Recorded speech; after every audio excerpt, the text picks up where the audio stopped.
Jai Radha Madhav Kunj Bihari.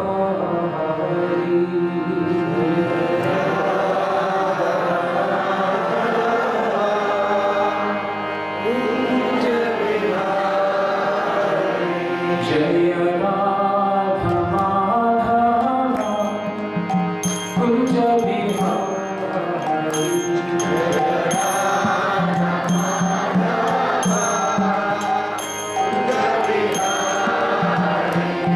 Jai Gopi Jan Vallabh Girivardhari.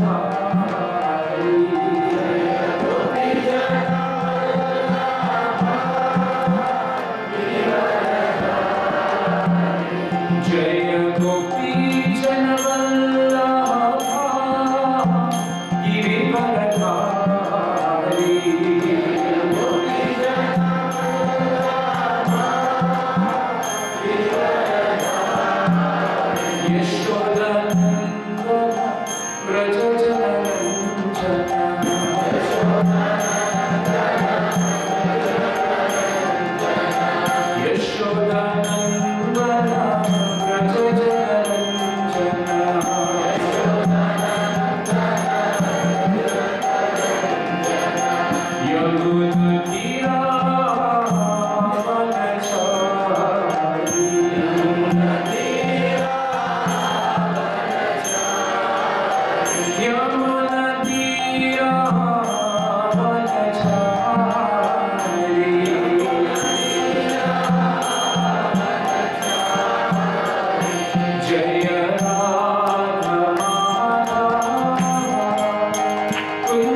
So we read from chapter 4, text 24.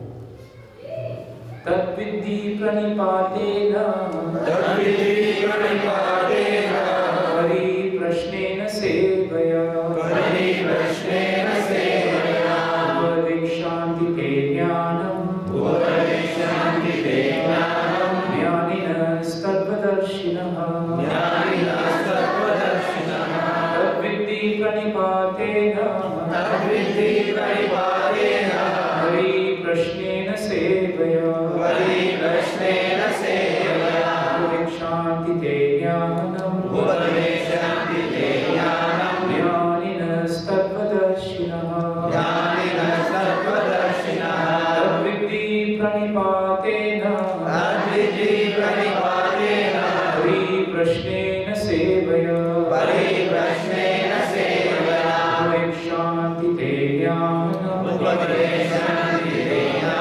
Jnaninas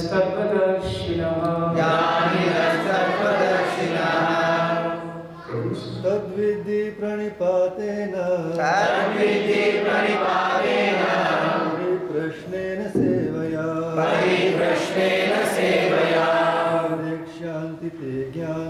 Upadikshanti te jnanam Jnaninas tattvadarshinaha Tadvidhi pranipatena Hari prashnena sevaya Upadikshanti te jnanam Jnaninas tattvadarshinaha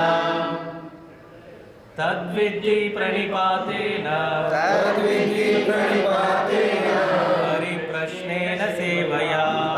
prashnena sevaya Upadikshanti te jnanam Jnaninas tattvadarshinaha Mataji's.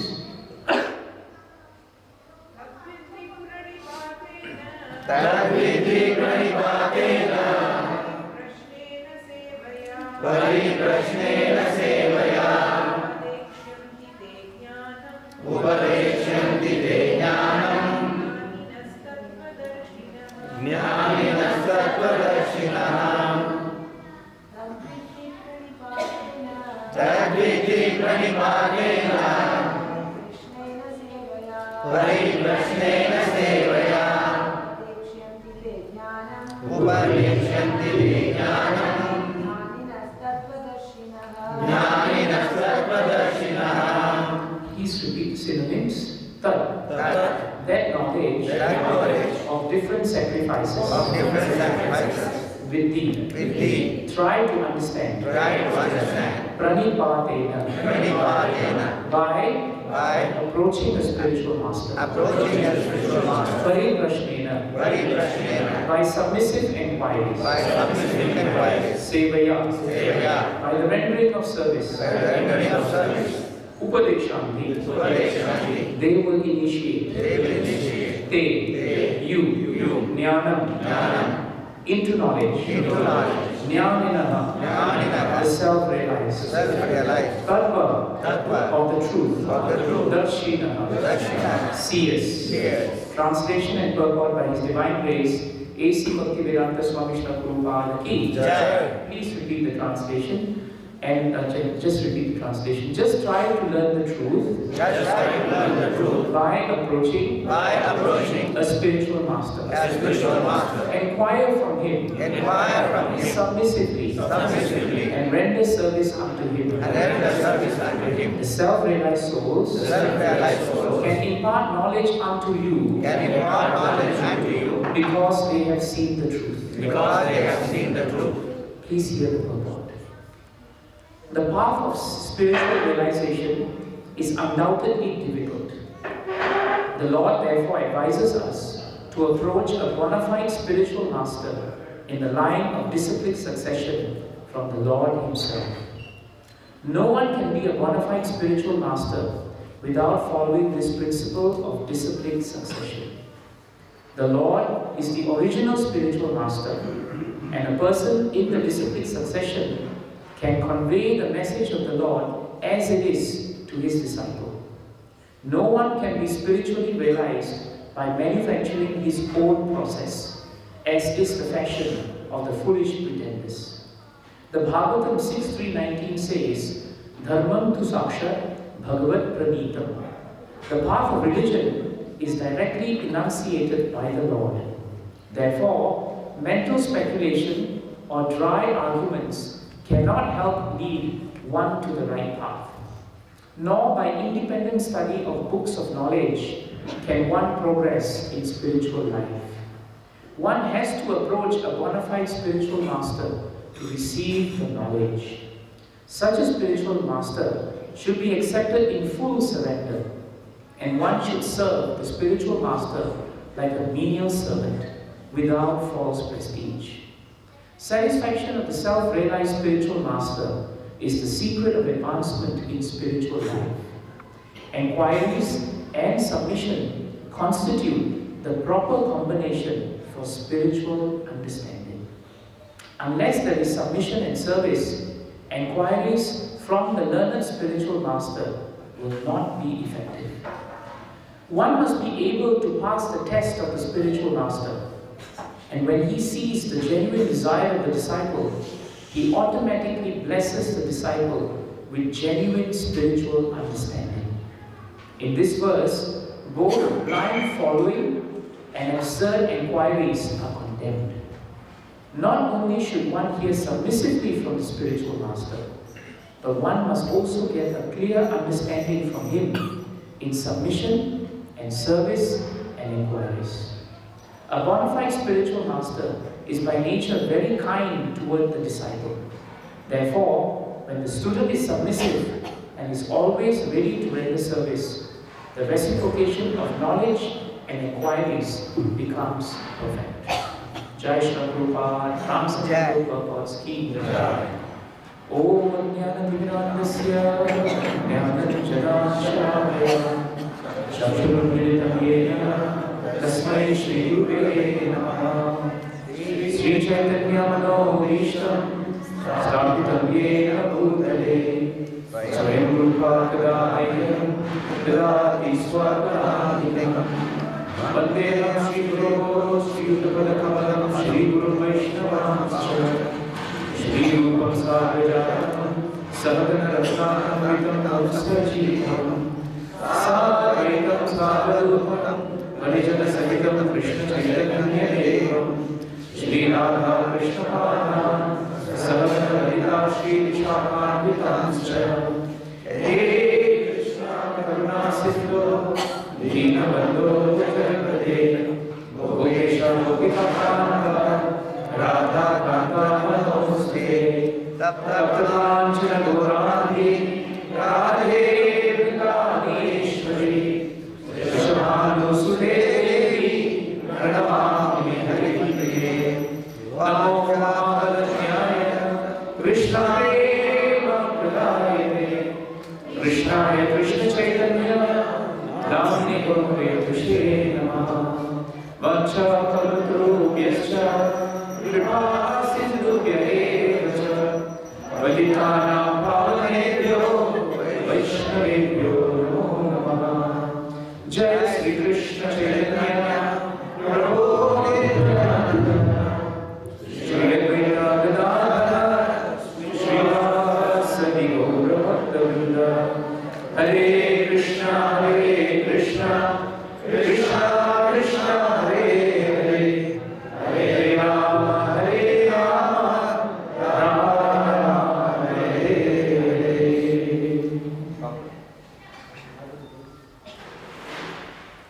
So in this verse, Krishna is telling Arjuna a very important concept in devotional service. That the success of devotional service comes when we try to approach the spiritual master to learn the truth. The truth here refers to the supreme absolute truth. It refers to the transcendental knowledge of who we are in relationship to Krishna. That is the meaning of truth. When truth is understood, then the miseries of the material existence go. Because until we understand that we are not this body, then the miseries of all this material existence, they continue to afflict us. This is the most basic principle of devotional service. And no matter how much we study Bhagavad Gita and Bhagavatam, you will find that this is the most important and most challenging obstacle that we find difficult to cross over. 90% of all our problems, our misunderstandings, our difficulties, our miseries, the anxieties that we have, they are all because of identification with the body. This is something we have to understand. We cannot say that because we have taken up devotional service, therefore the bodily identification is gone. When we have taken up devotional service, you will realize yourself by your own personal experience that the bodily difficulties and identification is still very strong. Which is why on our own, we cannot actually cross this ocean of birth and death. This is something we must become convinced. It is not enough just simply for us to understand now that we have taken initiation, and therefore, because we are initiated, therefore the path to spiritual perfection is guaranteed. No. Some devotees have this idea that because I am initiated, my spiritual master will take me back. It is guaranteed that he will take me back. I asked Maharaj personally this question, and Maharaj said that is foolishness. Because the Shastras say that initiation simply means to start our journey in devotional service. It is not the perfection of what we are doing. To take initiation is one thing, but to follow the instructions of the spiritual master is a different thing. When we take initiation, we are initiating the process of surrendering to the spiritual master. But it is a process, which means it is lifelong. We cannot think that we have done our initiation and therefore from now on, even if we slacken, even if we don't follow, even if we are not 100% committed, it is guaranteed that Guru Maharaj will take us back. No. Because whatever sinful activities that we do, at the time of initiation, the spiritual master has taken the vow to take away the sinful activities. But if we do not follow the instructions of the spiritual master, and if we don't please the spiritual master, if we are not surrendered to the spiritual master after initiation, then we are considered to be offenders at the lotus feet of Krishna. Not the spiritual master, but actually Krishna. Because Krishna takes personal offense that we are not following in the footsteps of the devotee that is pure and whom we have surrendered to. In other words, we become hypocrites. So this is a very important thing that we should remind ourselves every day. Because it's so easy to think that I am so and so Das, or I am so and so Devi Dasi. But what is the meaning of that? And how do we practice it? That is the key. That is very important. So for our Guru Maharaj, initiation was just a start.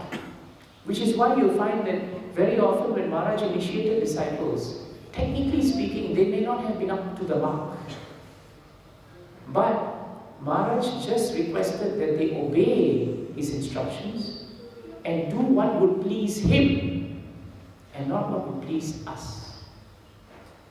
90% of our struggles in devotional service is because we are only pleasing ourselves.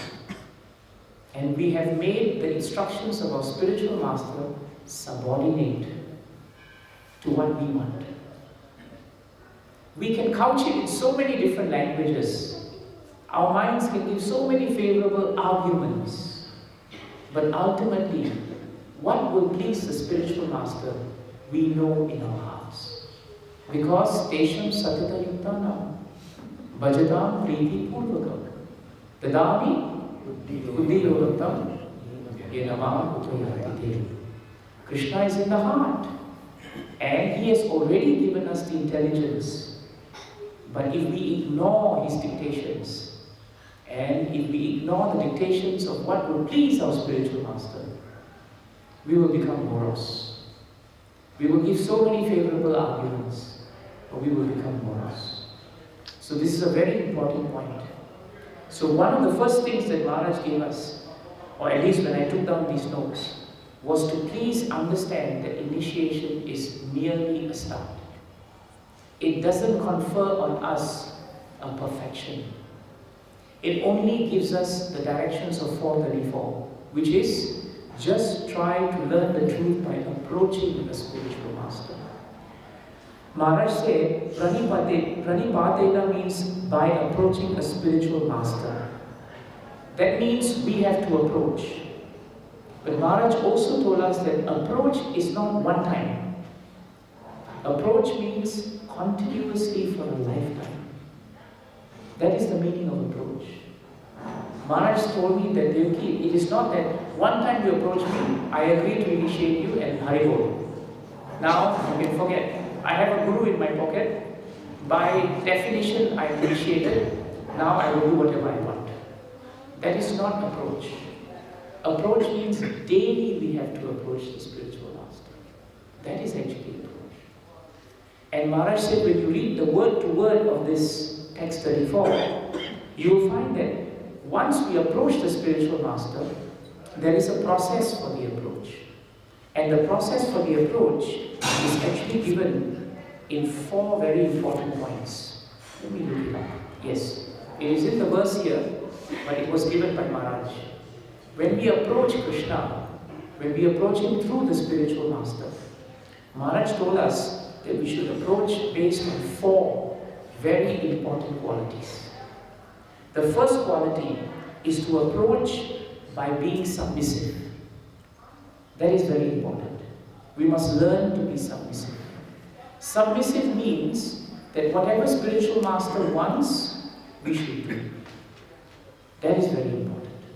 If you remember, there's a very famous verse in Bhagavatam where Prabhupada writes in the purport that the spiritual master, the disciple of the spiritual master, is perfect when the disciple says, yes, sir, to everything that the spiritual master has said. Right? It's a very important point. And Prabhupada says, the disciple who doesn't say, yes, sir, then he is considered fool. Very important point, very straightforward. Prabhupada is not compromising on the truth. That is why the example of Parshuram, we know, is very important. Because the quality of submission is actually seen in the quality or the pastime of Lord Parshuram. You all know that when Lord Parshuram went to the forest to cut wood, his brothers were left behind in the ashram with his father Jamadagni. And his mother Renuka had gone to fetch water from the lake. When she came back, Jamadagni was so powerful that he could discern that while she was there, she had seen a beautiful Gandharva. And the Gandharva had walked by, and she just glanced at him, and she thought to herself, what a handsome personality. And the moment she did that, he considered that she had become unchaste. And so what did he tell his sons? He said that because your mother has become unchaste, the punishment for her is death. And because you all have accepted me as the spiritual master, are you now prepared to now kill your mother? Because that is the punishment. The sons who were there said, Father, how can we kill our mother? That's not correct. And Jamadagni turned them into stone. And at that point of time, Parshuram came back. When Lord Parshuram came back, he saw the scene of his mother crying on her knees, and the brothers all turned to stone. So he turned to the father, Jamadagni, and asked him, Father, what has happened? Jamadagni did not explain to him what happened, but he turned to him and said, do you accept me as your spiritual master? Will you obey what I have said? And Lord Parshuram said, you are not only my father, but you are so learned as a personality that I have accepted you as my spiritual master. So tell me what I have to do and I will do. And he said, I want you to kill your mother because she has behaved in a way which is completely anti-Vedic. So without hesitation, yes sir, without hesitation, Parashuram chopped off the head of his uncle. His father Jamadagni became so pleased that he turned to him and asked him that you have behaved yourself so nicely and you have been so submissive to the order of your spiritual master that now you can ask from me 2 boons and I will give it to you. And Lord Parashuram said, my first boon is that you please bring my mother back to life. And the second boon is, you please bring my brothers back to life also. And Jamadagni was so pleased with him that he allowed both boons. This is a very simple illustration in the pastime of Lord Parashuram. It appears in one of the Puranas. But Maharaj used this example to illustrate that to the extent that we are submissive to the orders and the desires of the spiritual master, to that extent we become successful in spiritual life. That which appears as a reversal is actually considered to be a boon or a blessing. Jamadagni was merely testing the resolve of his sons. He would have restored his wife anyway, but he wanted to test who was ready to surrender, who was ready to make that jump. That is why a devotee who surrenders his life to the instructions of the spiritual master, that devotee actually has the second component which is important, and that is faith. So Maharaj told us that when one wants to approach the spiritual master, he must approach the spiritual master first on the basis of submission. Submission means, yes sir. And the more one is more submissive, Maharaj told us, the more you will increase your faith in Krishna, and your faith in Guru will also increase. Sometimes people ask this question, but how will I know? Maharaj told me you will never know. But then why did you take initiation then? If you took initiation, you must be prepared to jump. If you are not prepared to jump, then your initiation is considered false. The day you have submitted, you submit 100%. You cannot take your vow, Maharaj said, to say, I vow to follow 3.5 regulative principles. Half of it I cannot. Or 2.5 or 1.2. Maharaj said that is not considered surrender. I vow to chant 16 rounds. But the denominator of all these vows is, I vow to obey the orders of my spiritual master. I asked Maharaj another question. Does it mean, Maharaj, that every time you give an order we follow? He said yes. Then what about your desires? How will we know your desires? And Maharaj answered very nicely. Maharaj said that if you follow my orders, my desires are known. It's a nice point. If one follows the orders of the spiritual master, the desires of the spiritual master become revealed to the disciple. So sometimes people ask, how will we know the desire of the spiritual master? You follow his order first. From order, you will come to understand a deeper point. What is the desire of the spiritual master behind such an order? Because sometimes the spiritual master gives an order, but we don't know what is the reason for the order. But by performing the order of the spiritual master, we come to understand the desire behind the order. This is a very important point. And why is this done? So that we can develop faith in the spiritual master. So faith comes when we start to become submissive. So submission is there, faith begins to develop, and the third quality that Maharaj said that comes on the basis of submission and faith is that we will translate the orders of the spiritual master and our submission into service. Service. That is why in this verse you see there is submission and there is service. And service, Maharaj said to all of us, is Bhagavatam in one hand and duster in the other hand. Right? Bhagavatam in one hand, duster in the other hand. Service where there is only duster and no Bhagavatam, then it becomes social activity. Service where there is only Bhagavatam and we don't get our hands dirty, then Maharaj said you are in the sky, but you will never be on the ground. Then Maharaj said, you can become what we call, you'll be in cuckoo's land. You will preach and preach and preach, but everybody watching you will not hear you because whatever you preach, you're not practicing. Practice equals to service. Sometimes people think service means I just have to clean. No, service means, Maharaj said, that whatever you are preaching, you are actually practicing. That is the meaning of service. If we do not serve the orders of the spiritual master, we will serve the orders of the senses. And at this point, Maharaj referred to the 5th canto of Bhagavatam, and he described the forest of enjoyment. And he said, in the forest of enjoyment, there are thieves. There is a man who enters into the forest, and when he enters the forest, he wants to get all the rich minerals and deposits and jewels that are found in the forest. He is not simply happy sitting in his house. He wants to plunder the forest. But when you read Bhagavatam, you find that when he enters and gets these precious things, as he's trying to come out of the forest, there are thieves who plunder. They waylay him and they steal what he has worked very hard to actually get himself.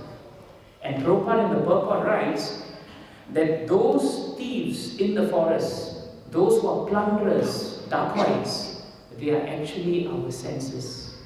And the chief dacoit is the mind. The chief of all the thieves is actually the mind. So Maharaj told me that if you do not serve what I want, you will serve what you want. It is a simple equation. And very often what I want is not what you want. Maharaj said that's a fact. What I want is very different from what you want. That's why I'm spiritual master and that's why you are rascal. Because what I want is for Krishna. But what you want is for yourself. So, don't think, when you follow the orders of the spiritual master, you perform the order, then you inquire. Or, if you want to perform the service, you make a sincere inquiry to understand the desire of the spiritual master. Maharaj, you have asked me to do this. I would like to understand why I am doing it, or I would like to understand what is your desire in me performing it. Maharaj said, if you ask the spiritual master in a loving and a very humble mood to understand his desire, he will always reveal it to you. And those of us who ask this question to Maharaj, you all know that Maharaj always revealed his desire. He always did. Everyone who has ever asked this question has told me that when we asked this question to Maharaj, Maharaj actually became very confidential with us. And he actually told us and revealed to us what is his desire behind this order. So order is one thing, but his desire is more important. But to understand his desire, we must learn from Parashuram. Parashuram executed his order and then understood his desire. That's why it's important. So I asked Maharaj how to come to the stage where we are ready to say, yes sir, without having so many doubts in our mind that we lose faith in spiritual master. And Maharaj said, your faith in the Guru will increase exponentially when you perform service. That's why submission and service must go hand in hand. In our lives, there must be some service that we take up. And that service must become dedicated. It must become our life. That is such an important point in Srimad Bhagavatam. Very, very important point. You know, in Adi Leela of Chaitanya Charitamrita, I was just reading the first few purports in Adi Leela. And Prabhupada writes in the purport that the spiritual master is the manifested representation of Sri Radha Madana Mohana. Such a nice point. Because the spiritual master actually establishes what we call regulative devotional service. He allows you to start regulative devotional service. He allows you to enter into the realm of bhakti. And that is what our relationship with Radha Madana Mohan is, isn't it? That is how it is supposed to be. And then Prabhupada writes, the initiating spiritual master is the manifested representation of Radha Madana Mohan. In other words, the spiritual master who gives us Diksha, He is the representative of Madana Mohan. But the instructing spiritual master becomes the representative of Sri Sri Radha Govinda Ji. Because Sri Radha Govinda, not only after Radha Madan Mohan has allowed you to enter into devotional pastimes, Radha Govinda allows you to relish the pastimes of the Lord. So Prabhupada says the spiritual master performs two functions. One, he initiates the process of devotional service, and then he instructs you in devotional service. Very often they can also be separate. A spiritual master may initiate you as Diksha Guru, but you may have so many Siksha Gurus who are in line with the Diksha Guru. But Prabhupada ends the purport by saying, very often the initiating and instructing spiritual master are one and the same. In our lives, Maharaj was just that, isn't it? Not only did he initiate us into devotional service, but his love and his care for us was that of a parent for a child.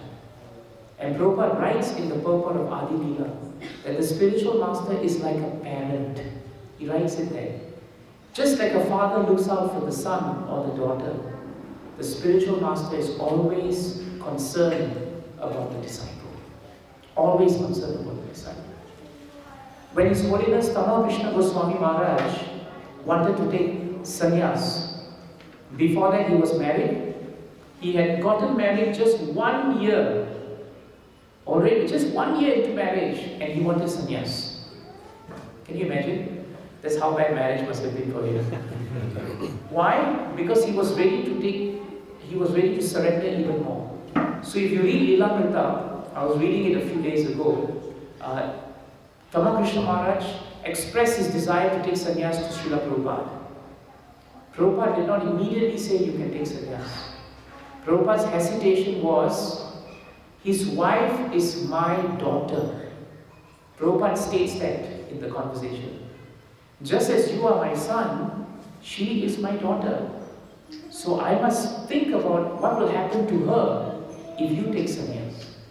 Even though Prabhupada wanted many sannyasis to spread the movement at that time, because it was in a pioneering stage, Prabhupada as a guru was so loving and kind that he viewed each and every disciple as being as special as the other disciple. And that is the value of the spiritual master. In all our lives, our Guru Maharaj made each one of us feel special. Isn't it true? When we were sitting with Maharaj, each one of us always left our meeting with Maharaj thinking, Maharaj treats me very specially. It's true. Of course, when we shared notes, we realized, hey, Maharaj treated you also specially. Yeah? Maharaj had the gift of making each person feel that you are special. And when we were in the classes when Maharaj was speaking, what did we feel? The instruction that Maharaj gave was always, oh, it was just meant for me alone. Maharaj knows my heart. Oh my God, he knows exactly what I feel. But if you ask your god brother or sister next to you, they will say the same thing. This message was not for anyone else, Prabhu. It was only meant for me. And then you think, hey, I thought it was only meant for me. And if you ask everyone would realize that the spiritual master, our spiritual master, Maharaj, he was so pure and so loving that he made each one of us feel special. That's why in his family, there is no hierarchy in our movement. Each one of you have a direct relationship with Maharaj. Whenever you call Maharaj, was there any secretary who picked up and told you, you need an appointment now, call Maharaj tomorrow at 9 p.m., 9 a.m.? No. You picked up the phone, Maharaj picked up the phone. If you didn't pick up the phone, Maharaj called you. Isn't it? How many times Maharaj called us and said, why you never called? So many times he did that. I know on Mondays he would call Singapore. Tuesday sometimes he kept it for Abu Dhabi. Wednesday he would call London. Thursday, New Zealand, Australia. Friday he would think of US. Like this, he had his own schedule. He had his own schedule. Why I'm saying this is because submission to the spiritual master, when we understand the spiritual master is seeing us as children, our submission to him will increase. And that's what we should do on the eve of the occasion of next year's 100th anniversary. We must increase our submission to the orders of Maharaj, and we must increase our desire to serve his desire. That should be our prayer. Apart from the prayer that the temple be completed, Maharaj will be infinitely more pleased if we all collectively increase our submission to him. How? By increasing our service to him. We must take up more services for Maharaj. Service means sacrifice, S and S. And Maharaj said the greatest sacrifice you can give is to stop being morose about material life. This was Maharaj's point. Never be dragged down by material life. Maharaj told me, it is surprising if material life doesn't drag you down. It is surprising. So it is not surprising that it will always be problematic. So please, Prabhus and Matajis, don't be dragged down unnecessarily by the mind. The mind's nature with the senses is to plunder what you have. And what do you have? You have the gift of the spiritual master. You have surrendered to him. Do not allow your mind and your senses to steal away that desire to understand and serve the desire of the spiritual master. That's why Prabhupada writes in the purport, mental speculation is not necessary. There is no need for us to speculate why Maharaj wants this, why Maharaj wants that. All we have to do is, Maharaj desired this, let's do it. Let's do it. I'm sharing with you something which Vaishnava Seva Prabhu will concur. Up till 3 months ago, 60% of our entire devotee disciple community were giving Lakshmi. Because this 60% actually believed from day one that this temple was going to manifest. The balance 40% wrote us long emails, called us on the phone, and told us, I think this way of doing projects is not the right way. Building it on the strength of Bhagavatam and not having a plan how you're going to get your next 1 lakh, your 2 crores, your 1 crore, it's not going to be able to finish. That was the mood of the 40%.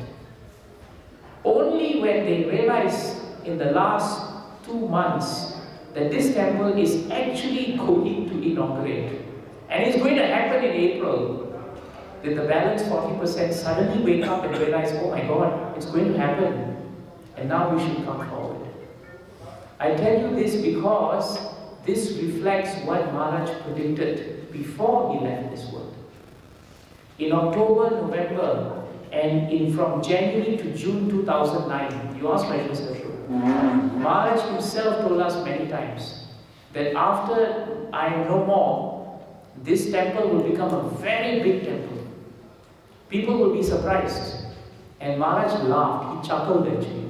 He said, forget people. My own disciples will not believe that this temple can actually come up. My own disciples will question, can it really be? Can it really be? But when they see it's almost there, then you see. They will then finally realize, better jump on the train before the train leaves. Better jump on the train before the train leaves. This was Maharaj's point. Why? Because the more we do service, the more we increase faith. So please, we all must take up the service. And service is not meant to please our senses. Service is meant to please the senses of Sri Sri Radha Govinda Ji, which is manifested through the senses of the spiritual master. Jai Sri Sri Radha Govinda Madhav Ki Jai. What a perfect time to give darshan. You see? So submission, faith, service. And when it came to service, Maharaj liked the pastime of Govinda. Govinda was the wonderful associate of Chaitanya Mahaprabhu. And one day after Rathayatra, Mahaprabhu was very tired and he lay down just at the doorstep. And he told Govinda, please massage my feet. So Govinda sat on this side and massaged his feet. And after massaging him, Mahaprabhu said, now after I'm going to take some rest. And after I rest, you cross over, and then you go and have prasadam. Before Govinda came to serve him, Mahaprabhu's feet was already spread out. So Govinda said, my dear Lord, kindly move your feet so I can cross over to massage you. Why? Because it is etiquette that one cannot cross over one's feet. What to speak of Chaitanya Mahaprabhu's feet? But Chaitanya Mahaprabhu said, I am too tired to move my legs. You do whatever you want. What a cryptic way of explaining it. Huh? Do whatever you want. It's in Chaitanya Charitamrita. So what did Govinda do? He crossed over. He crossed over. By crossing over, technically speaking, he had offended. He should be going to hell. But he crossed over so that he can perform service for the satisfaction of the Lord. Why? Because he understood the desire of Mahaprabhu. But once he finished, Mahaprabhu woke up after some 1 hour and he saw Govinda was still sitting at the same place and he was just chanting and meditating on the Lord. And Mahaprabhu said, why didn't you cross over? You crossed over the first time, you already have crossed over, just cross over. But Govinda became silent. And Prabhupada writes in the purport that the Lord became very pleased when Govinda became silent because the Lord understood his heart. Govinda crossed the first time because he was prepared to go to hell, but not prepared to stop the service to his spiritual master because it was the desire of his spiritual master. But when he finished massaging, if he had crossed over, it would have been simply to fill up his stomach because he needed to have prasadam. That was not the desire. That had nothing to do with pleasing the spiritual master. It had to do with pleasing his senses. So the actions seem the same. One is crossing and the other is also crossing. But why he crossed is the difference between pleasing the spiritual master and pleasing his mind. And that's why Maharaj really liked this particular episode. In a simple, very pleasing way, our Shastras have explained what service is actually supposed to be. What is the mood of the service? And if we have that mood of Govinda, then submission, faith and service, then we will be able to continue to approach the spiritual master. So Maharaj only took one word in this entire verse. He only took the word approach and he came up with these points. And the last point he brought up is this point about menial servant. When he talked about menial servant, another point Maharaj brought up is the example of Ishwar Puri and Ramchandra Puri. They were both serving Madhavendra Puri. And Madhavendra Puri, you know, is the grand spiritual master of Chaitanya Mahaprabhu. Madhavendra Puri is so exalted that he initiated Ishwar Puri, he even initiated Advaita Acharya. When Ishwar Puri and Ramchandra Puri were serving Madhavendra Puri towards the end of his time in this world, they were serving him very differently. Ramchandra was so critical of his spiritual master. He was always finding fault. When Madhavendra Puri expressed feelings of separation from his spiritual master, instead of hearing the greatness of his separation and his mood, Ramchandra Puri criticized him. And at that point of time, Madhavendra Puri told him to please leave the association of his guru. He told him to leave. And Ramchandra Puri left. And after he left, he went to meet the devotees and associates of Mahaprabhu. And there also he criticized them. That's why Maharaj said that once you have started criticizing even an ant, you will eventually criticize the Guru. And you will eventually criticize Krishna. If you are critical by nature, if you are fault-finding by nature, you will not be able to have the power of discrimination. I will criticize everyone but praise my spiritual master. You can't, because Krishna is in the heart of everyone. So Maharaj said, if someone had a fault-finding mentality, you can be assured he will eventually find fault with his own spiritual master. Ramchandra Puri actually proved that point. He found fault with his guru. He went away. He found fault with the associates of Mahaprabhu, and eventually he left devotional service. He left the company of the devotees. So this is something very important. Ishwar Puri is Just the opposite. Ishwar Puri behaved in such a way that he performed all the menial services to his spiritual master. He washed him, he clothed him, he bathed him, and he never said anything. All he did was to serve. But he served with love and submission. And Madhavendra Puri became so pleased with the manner of his service that he embraced him and blessed him with this benediction, that your name and fame will even exceed mine, that you will become the spiritual master, you will become such an exalted person that you will become fit to be the spiritual master of even the Supreme Lord. And the blessing of Madhavendra Puri was the reason why Mahaprabhu took initiation from Ishwar. So Maharaj told us that when you can please the spiritual master, there is nothing in all the three worlds that one cannot achieve.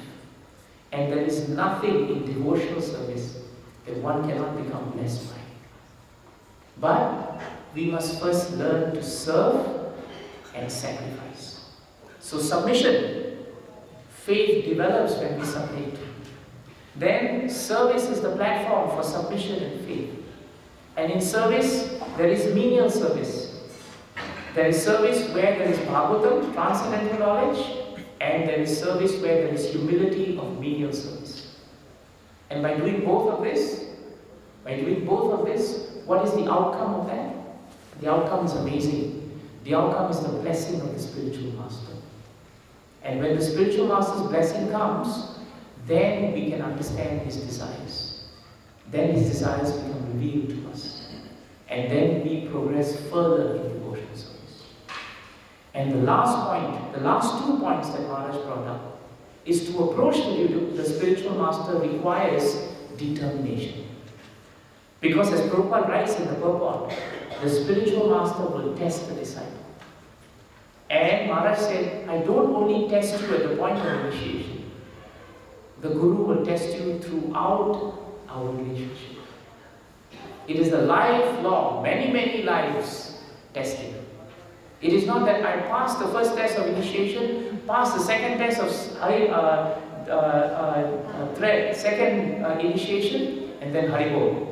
I am perfect. Hardly the case. Maharaj said that it is your determination to serve that will be tested by the spiritual master. And in this case, the example we can remember is the example of Prataparudra.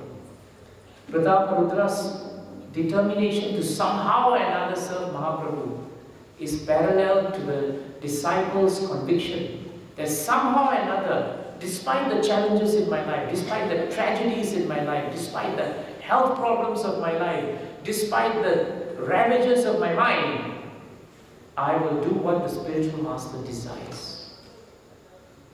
If Maharaj told me that he was pleased if I did this, but I don't like to do it, I will do it. That is determination. That is determination. And Maharaj said, determination is the cousin of obedience. Such a nice point. Determination is the cousin of obedience.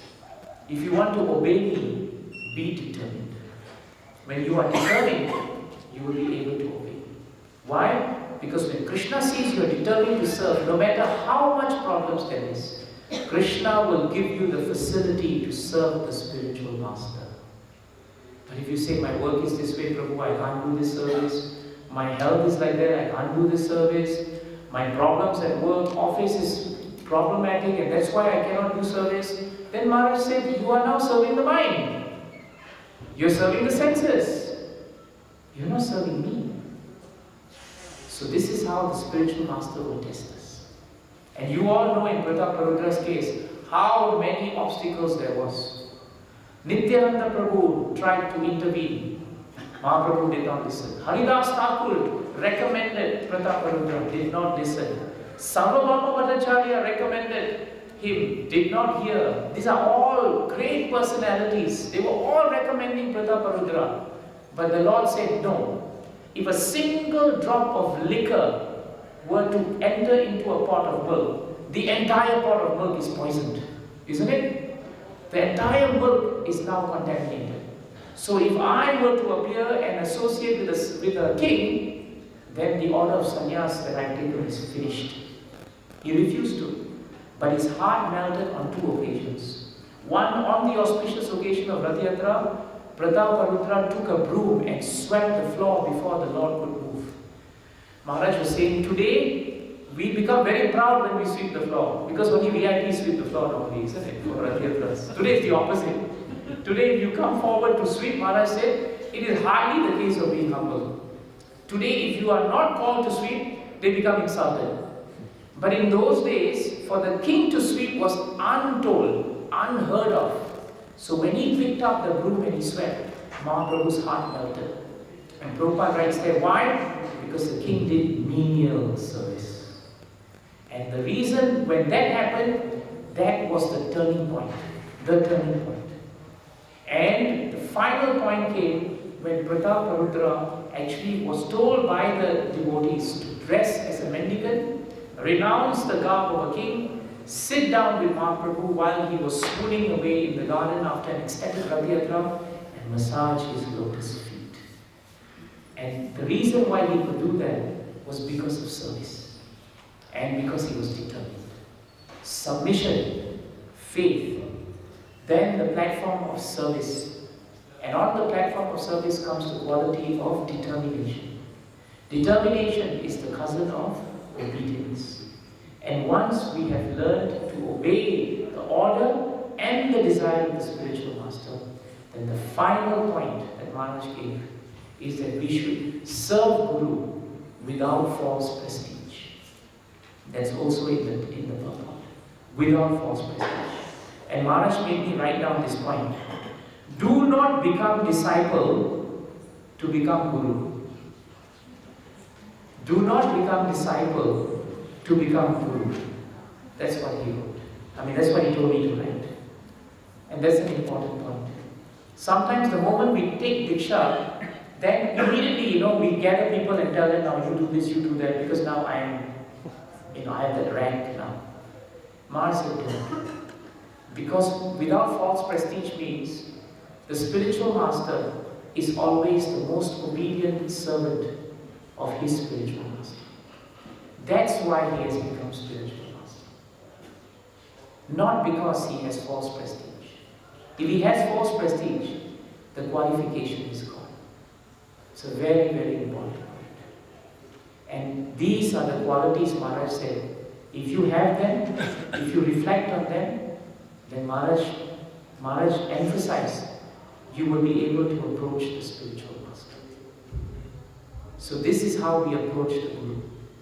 And when we approach him in this way, the spiritual master becomes very pleased. And when he's very pleased, he will impart the knowledge to you.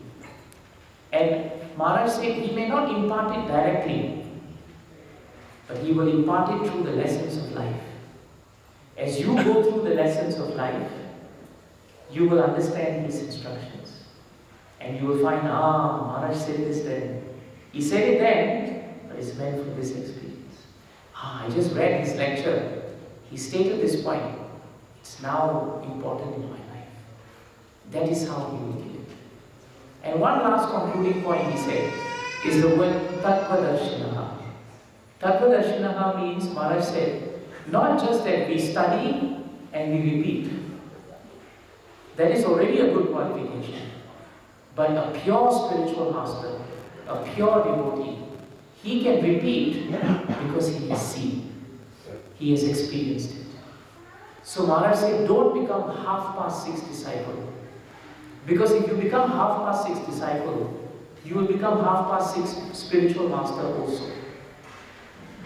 The onus for every one of us is to actually experience Krishna consciousness.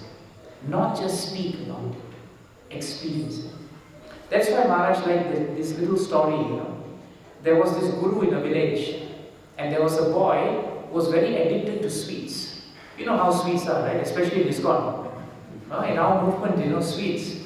Everyone who comes into the movement comes very thin.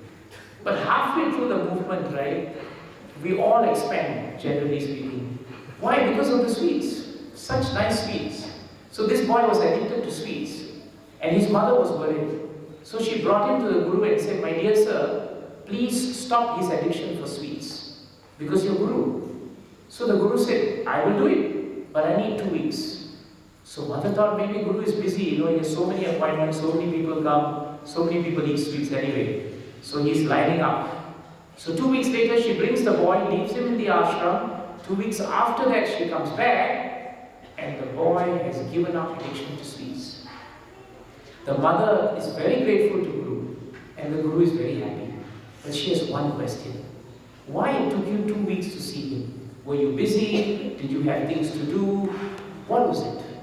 And the Guru said very nicely, when you came to ask me to cure his addiction, I told myself I can help him, but I need 2 weeks to cure my addiction.